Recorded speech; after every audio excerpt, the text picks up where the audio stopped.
Bonjour et bienvenue sur la nouvelle vidéo d'analyse des cryptos, du marché des cryptos.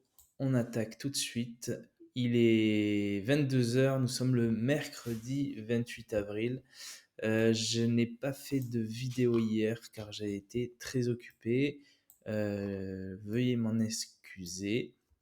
On attaque donc tout de suite avec l'analyse du Bitcoin. On est donc toujours sur les niveaux du rebond. On va avoir des niveaux très intéressants et la suite des heures et des journées qui vont arriver vont nous dire dans quel sens on risque de vers quoi on va se tourner en fait. Si on continue de casser cette résistance ici des 46 000 euros et on retrouve on retrouve les 51 000, 50 900, ouais, le niveau des 51 000.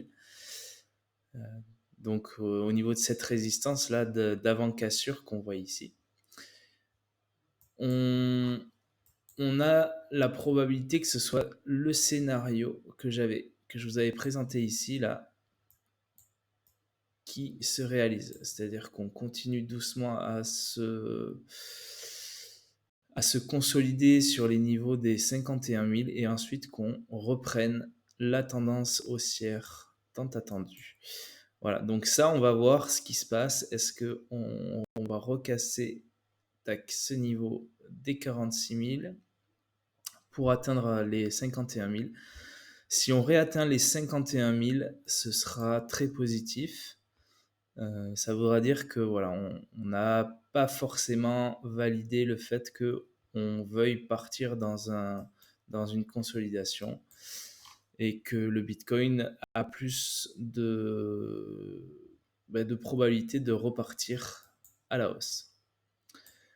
En revanche, si jamais sur les prochaines journées, sur les prochains jours, on retombe sur les niveaux des 41 000, voilà, là ce sera les deux scénarios que je vous avais présentés ici.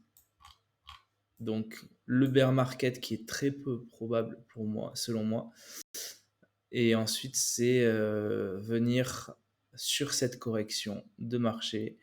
Voilà, si on retombe sur les niveaux des 40 000, voilà, la probabilité c'est qu'on vienne retracer comme ça. Alors on n'est pas, on ne descendra pas forcément aussi profond que les 30 000, mais c'est une probabilité importante puisque là on a un niveau qui est qui avait été très attendu et qui avait été très marqué en tout cas. Voilà, donc rien de beaucoup, enfin pas beaucoup plus de choses que les journées précédentes finalement. Ici, on attaque avec l'Ethereum. L'Ethereum, lui, il reprend, voilà, vous voyez, on voit clairement qu'il reprend sa tendance haussière. Voilà, pour ceux qui ont repris des points bas là pendant la baisse du Bitcoin, il y avait des opportunités étant donné que lui, il avait déjà cassé à la hausse et qu'il avait et qu'il avait validé cette nouvelle tendance haussière. Le Ripple, lui, il est très corrélé au Bitcoin actuellement. Il est en phase d'attente également. Vous voyez, il est sur cette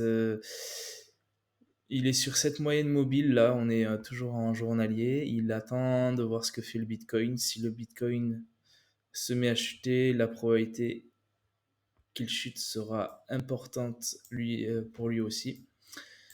Et si le Bitcoin montre un petit peu de puissance, lui il risque de reprendre également de la vigueur et de réatteindre ses plus hauts niveaux de début avril en tout cas. Voilà. Pas ses plus hauts niveaux, ses plus hauts niveaux, je crois qu'on est autour des 3 euros. Il n'a toujours pas atteint ses plus hauts niveaux, le Ripple. Voilà. Alors, qu'est-ce qu'on peut voir sur les autres cryptos? Est-ce qu'il y a des opportunités à sélectionner ou au moins sur lesquelles on peut prendre un peu plus de temps à voir ce qui se passe? On va voir ça tout de suite. On voit que la plupart des cryptos, quand même, elles sont reparties fortement à la hausse. Elles rattrapent toute la chute qu'elles ont subie durant la baisse du Bitcoin, vous voyez. Mais pour autant, il n'y a pas on n'a pas de configuration intéressante pour le moment, en tout cas.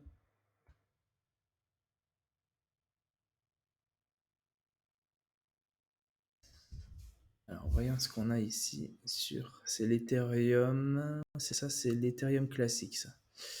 On va essayer de se mettre en hebdomadaire, voir ce que ça donne. Non, on n'a rien de très intéressant.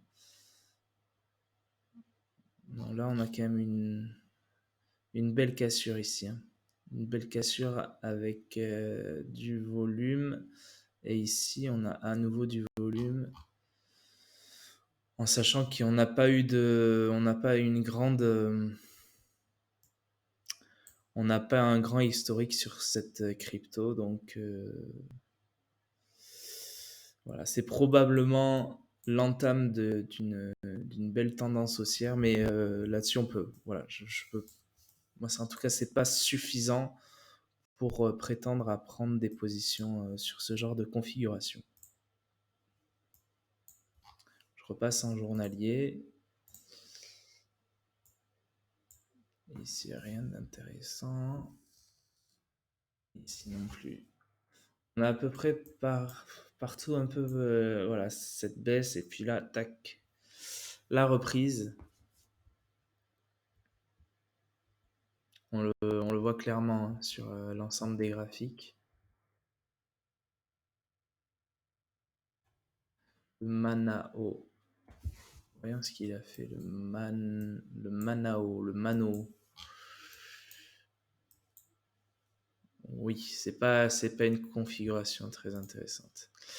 Ah, le Matic. Je vous ai annoncé, donc c'était avant-hier, une cassure forte à la hausse. C'est le genre de configuration qu'on veut voir. Et vous voyez, hier, elle a performé également. Et là, elle est venue retracer aujourd'hui, mais hop, elle est venue réatteindre. En tout cas, cette bougie, elle n'est pas terminée, mais en tout cas, elle a essayé de baisser, mais elle retrouve ses niveaux de début de cours, de début de cotation sur cette journée en tout cas. Voilà. Donc ça, c'est, comme je vous l'avais indiqué hein, avant-hier, c'est le genre de configuration qu'on cherche. C'est ça qu'on veut trouver. Vous voyez les volumes, la résistance qui a été cassée avec une validation hein, en journalier. Et voilà, là la probabilité c'est qu'on aille, on aille chercher assez haut en tout cas. On va voir ce que ça donne sur les prochains jours.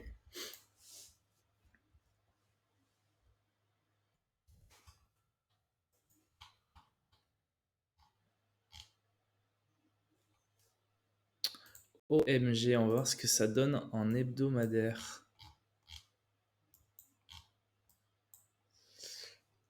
En hebdomadaire, ouais, on voit pas grand chose. On voit qu'on a une belle barre de résistance ici qu'on a pu tracer sur ce niveau-là et ici aussi.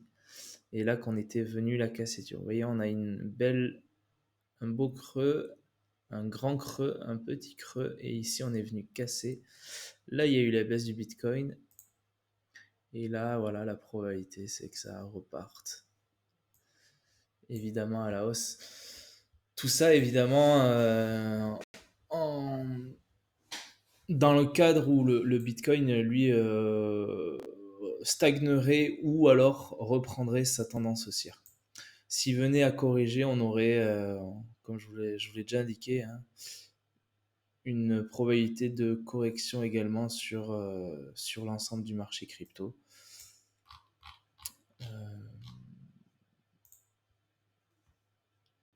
Je repasse en journalier. Donc là, c'est pareil, pas de configuration intéressante.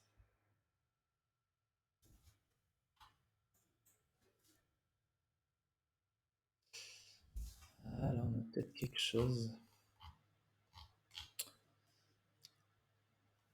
C'est pas très net.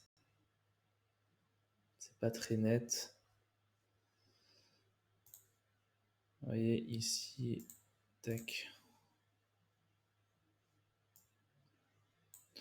On peut tracer une résistance, vous voyez, mais on n'a pas les points pivots, ils sont pas tapés tout à fait au même endroit à chaque fois.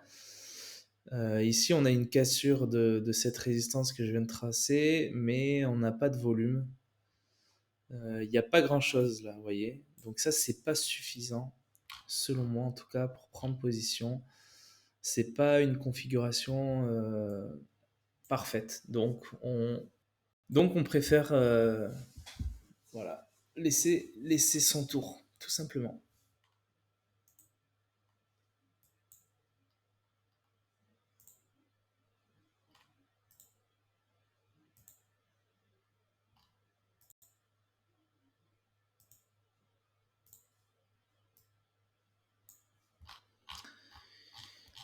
Le Monero, lui, il continue sa tendance haussière, vous voyez, ça ne l'a pas arrêté.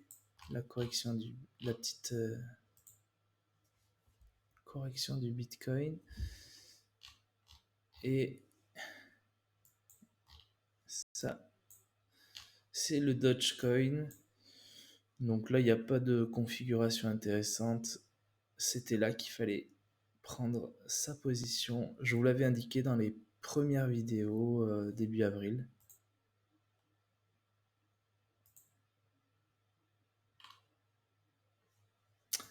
Voilà, ben c'est tout pour ce soir.